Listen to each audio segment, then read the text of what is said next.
It is time now for a segment we call Facts Are Facts. And today's numbers, they're hard to deny. A recent report from Lawrence Berkeley National Lab released earlier this year found that plastics show the strongest production growth of all bulk materials over the last decade. Wow. The industry's current growth trajectory is exponential, and plastic production is expected to double or even triple by 2050, producing an estimated 4.75 gigatons of carbon dioxide. For perspective, that is the equivalent to the annual emissions of 1.1 billion gasoline-powered cars. Wow. You know, to combat this growing problem, the United Nations, they formed the Intergovernmental Negotiating Committee on Plastic Pollution. Yes, and Heather McTeer Toney is the executive director of Beyond Petrochemicals. She attended the last 3 negotiations on the plastics treaty and joins us with an update. Heather, thanks for being with us as always. Can you get us up to date on what's happened in the negotiations so far? It seems there's been some changes. It's been a big week, and I can tell you with only a few months until the final negotiating session, we may actually have some really good news. So there was a exclusive report that was published this week from Reuters that the United States may be supporting a much more ambitious set of policies for the plastics treaty, really leaning into reducing the amount of plastic that is produced, thereby reducing plastic pollution. Now, I got to tell you, this is huge because I have been to the last 3, and this was not the place that the United States was.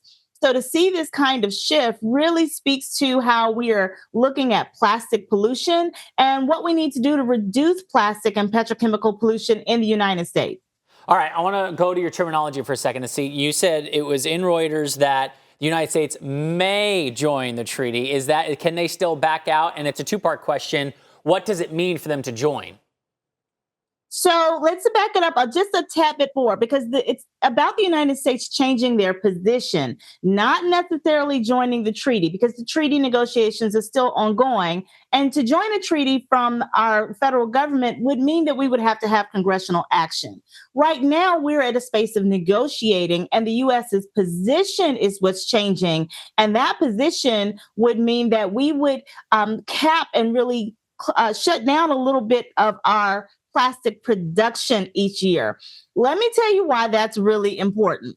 The United States produces more plastic waste than anybody else in the world. Wow. So all of those little extra ketchup packets that we get when we go out to eat and all the single-use plastics that we have just laying around, we use more of that and it creates more waste than anybody else. So it's fitting that the United States is changing its position to say we need to be a part of solving the problem by reducing the amount of plastic that is produced. So what does this then look like for us in the real world? The U.S. changes their position, whether they're part of the treaty, not part of the treaty. If they made a decision, like you mentioned, wouldn't they have to come back, put it through Congress to make actual changes? And then what would that look like for us? So really kind of, I guess, how long will it take? What's the point if we're just like, right, yeah, we agree, when you have to go through all this to make that happen? And what does it even look like? Well, the good news is that the current administration is really laying the groundwork for a more ambitious place for implementation already. Last month, the White House issued a detailed report publishing and looking at how we target plastic pollution at every stage of the life cycle. So that means from very, very beginning all the way through how we're addressing it. We've already started that conversation. There's also an executive order that was done just last month as well to reduce the single-use plastics from the federal government, hopefully eliminating it in our own procurement processes by 2035. That means anytime there's a conference or anything that's sponsored by the United States, they won't use any more single-use plastics. So we're already starting to see shifts in patterns of behavior that will make a treaty really easy to implement because we'll already be a part of the behavior. I think what's key to know is that we really don't need more plastics to solve the climate crisis. It's really counterproductive. So already getting into systems and patterns of behavior where we're reducing our single-use plastic, improving our health because we're not breathing petrochemicals, it puts us on track to be right on line with the treaty. Wouldn't you say, too, that the population, most of us in the United States, are already ready for this anyway? Like, we get this plastic, and we don't necessarily want it. So, you know, if I'm going to a takeout... or a conference, like she said, right? You get all this tchotchke plastic stuff. But like if you order takeout and get a little wooden spoon instead of a plastic one, I'm like, oh, that's great. So aren't we already kind of like gearing up for this transition anyway? We're ready for it. Listen, I look at our kids. I have a now 8-year-old turned 8 this week. Shout out to Devin for a happy birthday. Happy birthday. Who always looks so right. Who actually looks and says, "Oh, that's plastic."